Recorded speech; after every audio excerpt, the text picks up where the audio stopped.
loneliness. This is something that probably a lot of you are struggling with right now. We're in a social pandemic for loneliness. More and more people are feeling more lonely than ever. But actually, think about this for a second. We have this. We have the internet. We have WhatsApp. We have Instagram. We have TikTok. We shouldn't have those problems, right? We should be more connected than ever. But instead, the complete opposite is happening. So why? Well, because when you have this thing, when you're texting people, when you're calling people, that is not a real connection. Your follower account doesn't mean anything. You're not interacting with those people live, you're not touching them, you're not feeling their presence. So that is not a real human connection. That is just an illusion of a connection, of a human connection. And I understand why you feel like this. I have also felt lonely in my life because we humans have evolved to live in tribes. Think about your ancestors. Nobody lived alone, they always lived in those tribes. So our brain has evolved to live like that. Loneliness is not really safe for the brain. And also society has contributed. Yes, it has always told you to live with others. Loneliness is dangerous, isolation is dangerous. And all of those things, which now you have installed in your brain, and you think that if you are alone, that is a bad thing. But I would disagree with that. And do you know why? Especially if you have some big ambitions in your life, if you have some big goals, then loneliness, it's gotta be part of the process. Then you gotta feel alone. Because God hasn't put that dream in everyone's heart, only in yours. Think about the most successful people in this world. They all went to some process in their life to their success journey alone.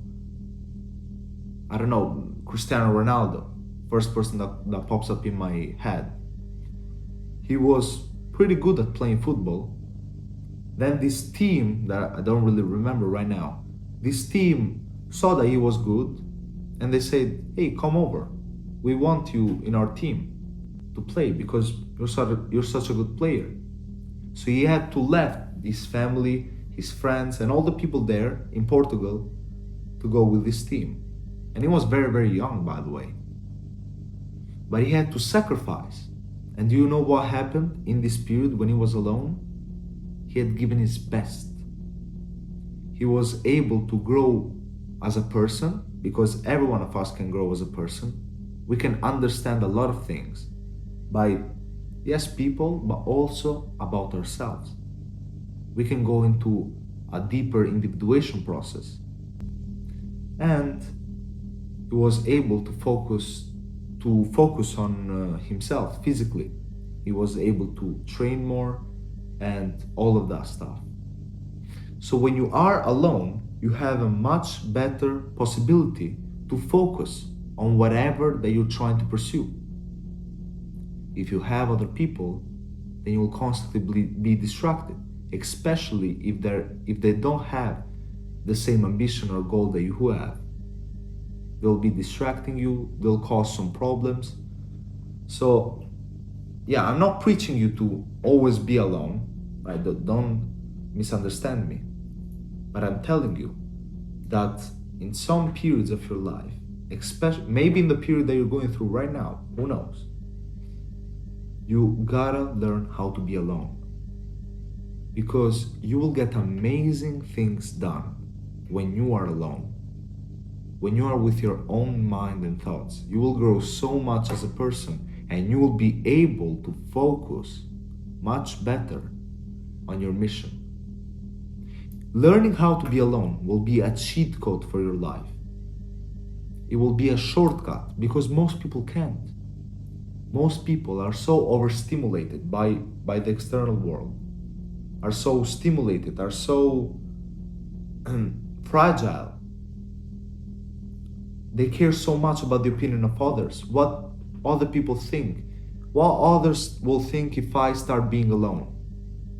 They care too much about others.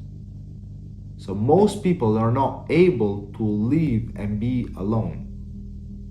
If you learn how to do that, then you'll be different from everyone else and you'll have the possibility to focus more into the things I told you. You'll grow much more spiritually, also with God, if you believe in God, which I strongly suggest you to. You'll grow more spiritually, personally, physically, into every realm. And I would suggest you to go through those lonely periods for a certain period of time, not all your life, because of course we are wired to live in tribes, and it will be much better if you spend a lot of time, a lot of quality time with like-minded people. But that is not accessible to everybody, and I understand it. But I'm not preaching isolation. I'm not telling you to isolate yourself from the world, which a lot of people do, and it's wrong. You still gotta have some type of connection and socialization. But it's important that you enjoy being by yourself, that you enjoy your personal presence, that you enjoy a moment even if there are not other people around, basically. So how do you overcome loneliness? Well, it's really simple. First of all, you need to go through an individuation process. You need to ask yourself, why am I feeling lonely? Why do I think that loneliness is such a bad thing?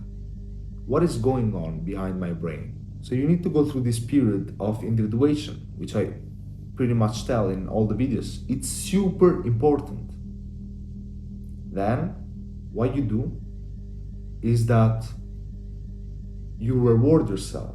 If you do something, if you complete a task, if you had something that you had to do in your day and you complete it, you get it done, then you reward yourself.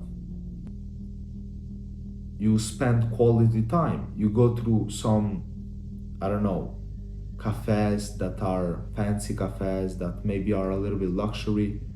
You do things that you will enjoy, that spike your dopamine, and you do them alone. So that your brain starts to think, okay, being alone is not that bad. I can still get dopamine and I can still enjoy the moment when I'm alone. So always reward yourself, especially in the beginning, especially if you have some problems with loneliness, reward yourself and spend quality time by yourself. And then the last thing, of course, will be to socialize, to try to get rid of your insecurities. If you don't like really talking to people, if maybe that's a problem, get rid of all your insecurities, of all your fears. So how do you do that? If you go and talk to someone, there's not really another way around. The individuation process, the part where you will start building some confidence, where you'll start having some quality time by yourself, and then you need to apply that. Then you need to go and actually talk to other people. Yeah, this is the message that I wanted to give you today. Loneliness, it's not always a negative thing. It can be really positive if you know how to use it in your advantage. If you know how to use it in your advantage to grow personally, spiritually, physically, mentally, whatever. Alright? So I hope this video helped you. And if you have a question, if you have anything that you would like to know, then just let me know in the comments. Subscribe to the channel and see you until the next video.